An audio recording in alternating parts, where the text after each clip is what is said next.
It's time for business. Sandra Fenu is here. Hello, Sandra. Hi, Israel. Looks like you're borrowing too much. Yeah, it looks like it. I mean, to the point that the World Bank is saying it's unsustainable, that's worrying. And the question is, what are we using that money for? Is it yielding profits or just for social interventions? I don't know.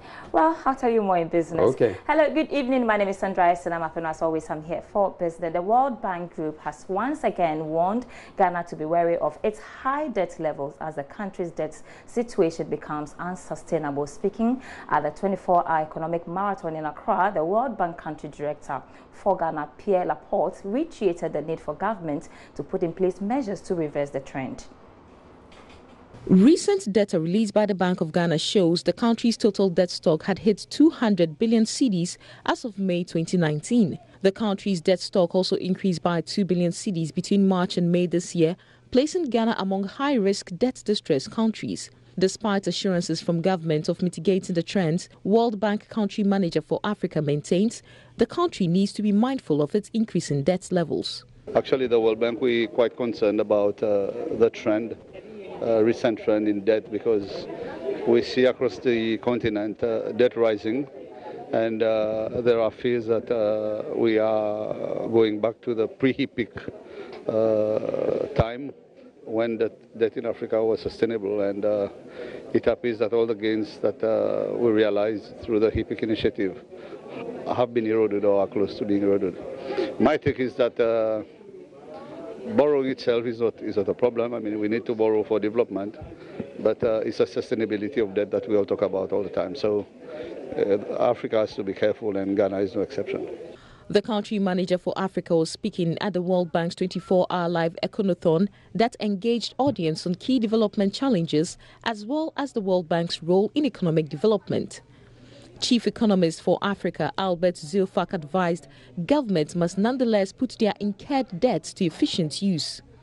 We should probably go beyond discussing the level and the composition of debt, but focus on what is the debt for. And we've just done a study in my office. My colleague Cesar Calderon and I have just finished a paper showing that most African countries are actually not borrowing for investment, but for consumption. You would agree with me that it's not going to pay for itself. For countries that are investing debt, we find that the efficiency of investment is very, very low, which means that there are some issues with governance, corruption in infrastructure projects that are not leading to a high return. Again, that would not make reimbursement easy. For Joy Business, Sheila Tamaklo reporting. The Ghana Trade Fair Company has showcased its master plan for the redevelopment of the Ghana International Trade Fair, to be known as the Convention Center. The move is to woo investors raise $2 billion for the project. The Convention Center, when completed, will serve as a business hub in the SAP region with over 10,000 direct and indirect jobs. There's more in the following report. Government is making all efforts to bridge the infrastructural gap and to create the enabling trade environment for other foreign investors. This was after Ghana won the bid to hold the Secretariat of the African Continental Free Trade Area. Minister for Planning, Professor George Jan Barfour, stressed the Accra International Trade Fair Center will be rebuilt to meet international standards in the next 5 years to boost tourism, businesses, and stimulate economic growth.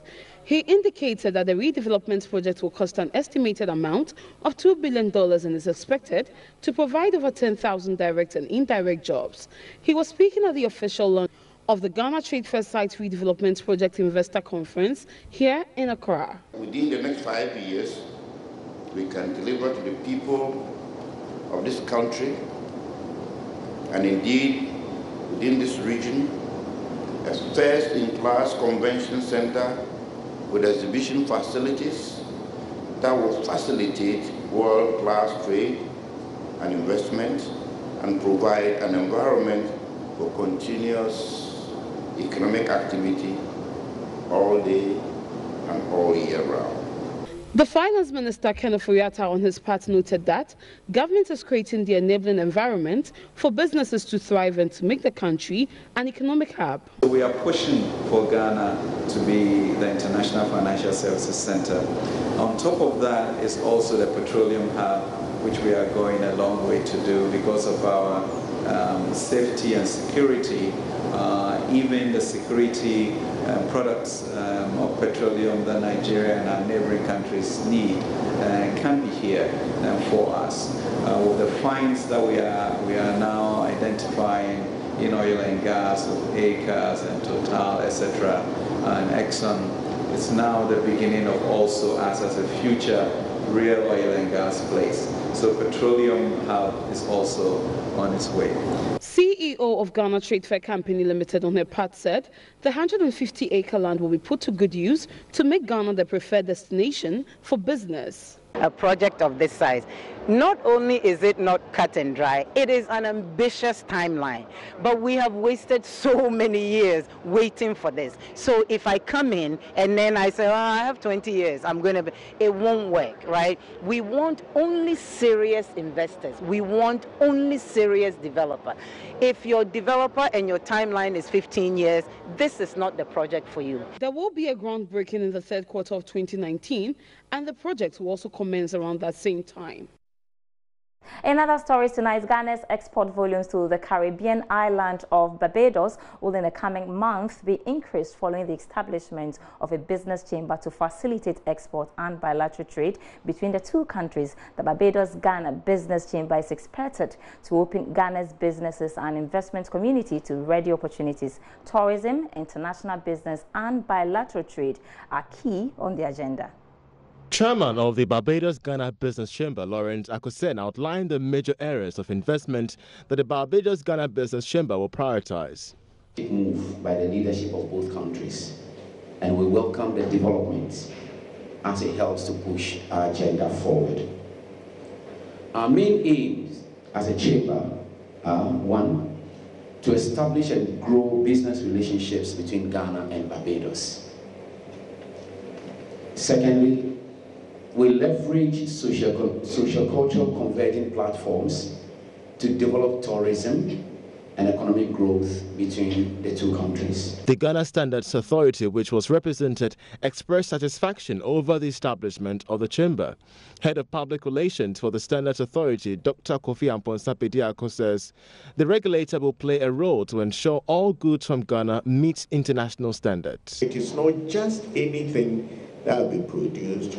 So for those of us in Standards Authority, we are going to play a central role to make sure that the things that we engage in guide our operations to ensure that the interests of the people of the two countries are guaranteed. On her part, Director of Marketing at the Ghana Export Promotion Authority, Agnes Gifty Ajay-Sam, stated that some exporters are currently undergoing orientation to remain relevant in the export market. We have taken a lot of initiatives, which include bringing together many of the export product associations. In fact, we've had about 2 meetings already with them, and we are preparing to undertake a mission or an exploratory mission to Barbados in the coming weeks. The Ghana-Barbados Chamber will facilitate trade ties between both countries and also be a conduit for investments. Now, Ghana is expected to hit 95% of mobile telephone connectivity by next year. Have details plus more coming up in business news summaries tonight. Ghana is expected to hit 95% of mobile telephone connectivity by next year 2020. Deputy Minister of Communications announced. Vincent Suwa Odote explained in Parliament that the Ministry of Communications through the Ghana Investment Fund for Communications is in the process of procuring appropriate and cost-effective technologies under its rural telephony project to provide the needed connectivity to all unserved and underserved communities in Ghana. Mobile telecommunication network MTN Ghana has threatened to take legal action against institutions that destroy their fiber cables, resulting in poor network services. According to Corporate Services Executive of MTN, Samuel Cranton, they had recorded about 708 fiber cuts in the various parts of the country, with 103 recorded in the eastern region alone through construction and mining activities, as well as sheer negligence on the part of the public.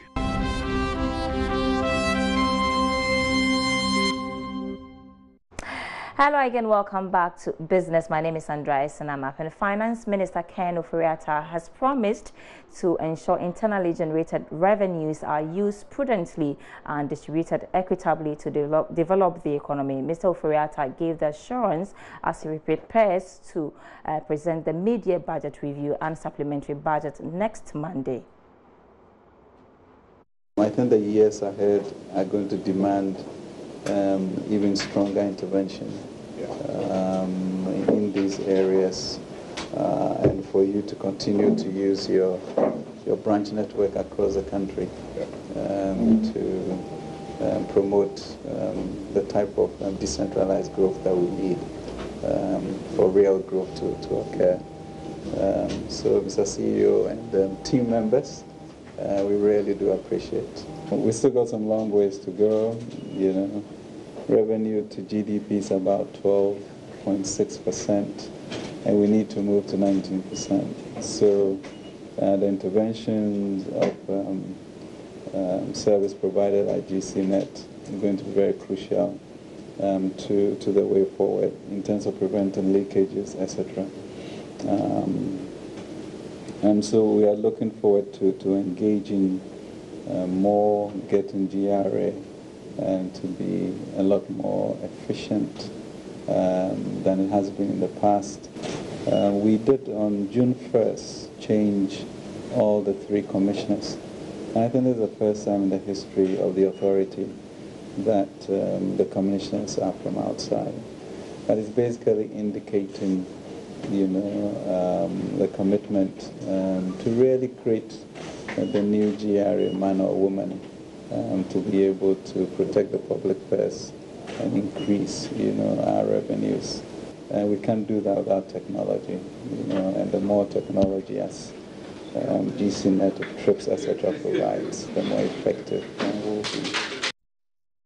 Well, so as the Finance Minister gears up to present the mid-year budget review next week, Monday, many are asking, what should we expect? The issue of revenue is one that readily comes to mind, and how over the years, government has made some strides in meeting revenue target, but sometimes doesn't hit the bullseye. An economist is suggesting some ways to shore up revenue in the Ghanaian economy. Philip Namfuri's guest on tonight's business edition of PM Express is Professor Peter Khoury. One key thing is for us review that tax component. The name itself suggests they are luxury vehicles, but there are a number of vehicles that are not luxury vehicles, yet they attract this tax. I can mention, for instance, school buses that are used to pick children from schools. They are not luxury vehicles. Some of the waste water tank operators, you know, because of the engine capacity. You also find some saloon cars that have engine capacity of 3.0. They are not necessarily luxury vehicles. You would find, for instance, a Prado that has an engine capacity of 2.7%. So, but that's a luxury vehicle, exactly. Except that the engine is fuel efficient. Yeah, so perhaps we need to look at the classification, the tax itself.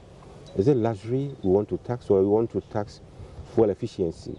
That is where we need to. And then by so doing, we can rake in the needed revenue. There are several other areas that we can look at. The informal sector, as you mentioned earlier. You cannot reap where you have not sown. That's how I see it. We haven't invested into knowing where people are, what they do, how much they earn, and then if we want to tax them, how do we tax them, and what are the benefits? It's not just a matter of taxing people, but the taxpayer should know that when I'm taxed, this is the likely benefit I'll get. The NHIS and you know, the roads will be fixed. So there should be a give and take, and I believe we haven't done much with that. I was hoping the national identification system that we are rolling out would gradually get most of these people into the tax net. We know where they are now. We've captured them to the database. We harmonize with other databases. And then the next step will be to try and see how much they earn and then how to tax them. So the full interview will be at 9 p.m. on the Joy News channel and channel 421 on DSTV. To other stories tonight, President Akufo-Addo has commissioned the operational headquarters of the Ghana National Gas Company Limited in the Elembele district of the Western region. The multi-purpose complex christened the gas complex lies within the enclave of the Atuabo gas processing plant in the region. The President acknowledged that the facility is critical components of the Western Corridor Gas Infrastructure Development Project Agreement. He commended management of the company and its partners for keeping up with the planned agenda of developing the gas infrastructure into a world-class facility. Today, we're seated next to this state-of-the-art operational office complex in Nzema, intended to deliver first-class gas operations and support services for the sector while accommodating the hard-working young men and women of the company who work tirelessly to ensure a reliable and sustainable gas supply for power generation. The gas complex was originally conceived as an integral part of the Western Corridor Gas Infrastructure Development Project Agreement, which was signed with Sinopec Corporation of China in November 2011. The entire gas infrastructure project was divided into a number of phases. We must commend the board and management of Ghana Gas for seeing this dream to its full realization, and especially celebrate with the good people of Nzema, who will be the direct beneficiaries of many such development projects the government, through the company, will be undertaking in this area. In commodity news tonight, crude oil went for $63.62 a barrel. Gold, on the other hand, sold for $1,414.94 an ounce. Coming up next is how trading went on the commodity market.